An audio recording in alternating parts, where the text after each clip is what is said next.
we've had this tradition for, I don't know, probably 7 or 8 years at the company, where every week we have a Q&A where our employees can come and ask me any question that they want about what's going on and what the direction of the company is, or questions or things that they read about in the press, or that their friends who use the product, what they're asking them. And it's been this really important tradition for us, both because we really believe in openness and communication, and that's kind of what Facebook is all about. But it's also really important for me and for running the company to be able to get feedback. Right, and to be able to learn what's on people's minds, what our employees and folks who are part of our team are thinking about, and just kind of a lot of the time there are good questions that people ask that change the way that we think about what we're building and what we're here to do in the world, and that often make us go think and reevaluate how we should be approaching different problems. It's hard changing your life. It was hard when just over 3 years ago, in the Penobscot building in Detroit, Michigan, where I was operating my business, and I fell on some hard times, and I was sleeping in my office. It was hard coming into the lobby, and the security said, "Excuse me, Mr. Brown, can we see you for a moment?" And I said, "Yes," and I walked up to the counter, and he gave me an envelope. And he said, "Would you mind reading it here?" And I opened the envelope, and the envelope was from management that said, "This is an office tower.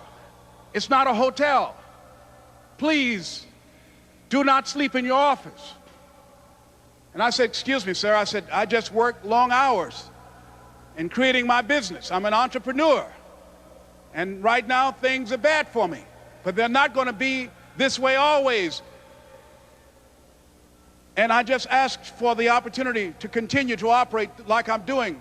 I'm not trying to make this my home." And it was hard coming through the lobby. And sometimes they would laugh. There's a guy talking about becoming successful. And look at him. He's bathing in the bathroom upstairs on the 21st floor. He sleeps on the floor. Him and 2 other dreamers up there. Look at him.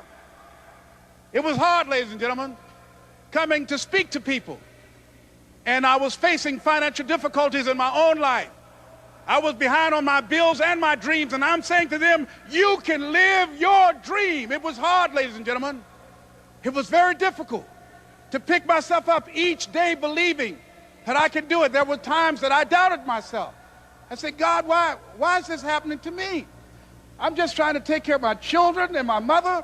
I'm not trying to steal or rob from anybody. Why did this have to happen to me?" It was very hard. And here's what I want to say to you. For those of you that have experienced some hardships, don't give up on your dream. No one could have convinced me by holding on, by continuing to push forward, by continuing to run toward my dream, that one day I would have my own talk show. It's a long shot, ladies and gentlemen, from Liberty City, an abandoned building on a floor, never knowing my mother or father. It's a long shot. Being here with you today in this dome in Atlanta, it's a long shot. No college training, labeled educable, mentally retarded, but I kept running toward my dream.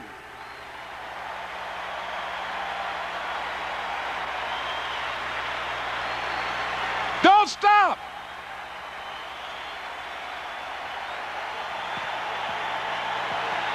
Don't stop.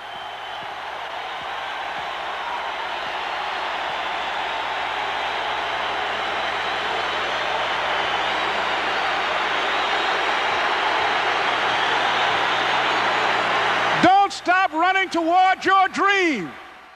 Do you remember the audition when you first met De Niro? That was, yeah, I mean, that was one of those incredible auditions that came around that I suppose every kid had been waiting for a long period of time, because it's just not that often that you get a starring role above Robert De Niro in this incredible, screenplay, and was, Ellen Barkin and Michael Caton Jones, and it was just, everyone was sort of fiending for this role. And I got down, I suppose, to the final 5, and there was like a last sort of day.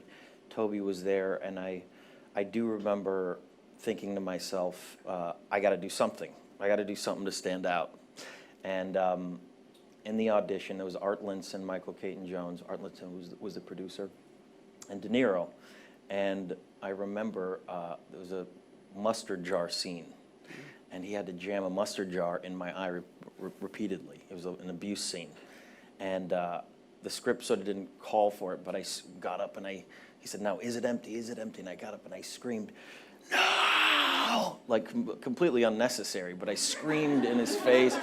And I sat there, with my head, looking like a red tomato, and everyone started laughing at me in the entire room. De Niro, everybody was in hysterics, and I sat there frozen thinking, oh my God, I just screwed this entire opportunity up.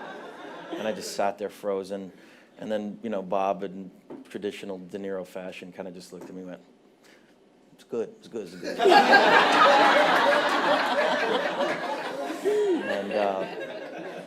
And then, we carried on doing the scene, and I think I actually had dinner with De Niro recently, and he told me, no, I was the one who said you should get the job. Where did you get that business sense? Because you surpassed everybody in boxing and sports and everything in general. I'm watching you as like you bigger than the NFL franchise. Just my team, me believing. I'm gonna be honest. Me and a lot of my guys, I'm saying I have a team also, but my team don't get in there and go to war like I go to war, but they go to war on the outside. Right. My team go to war.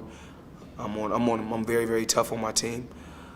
I want my team to be the best that they can be on the outside. But as far as on the outside, Al Heyman.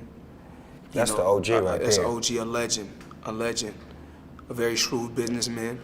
Leonard Ellaby, master degree, in business.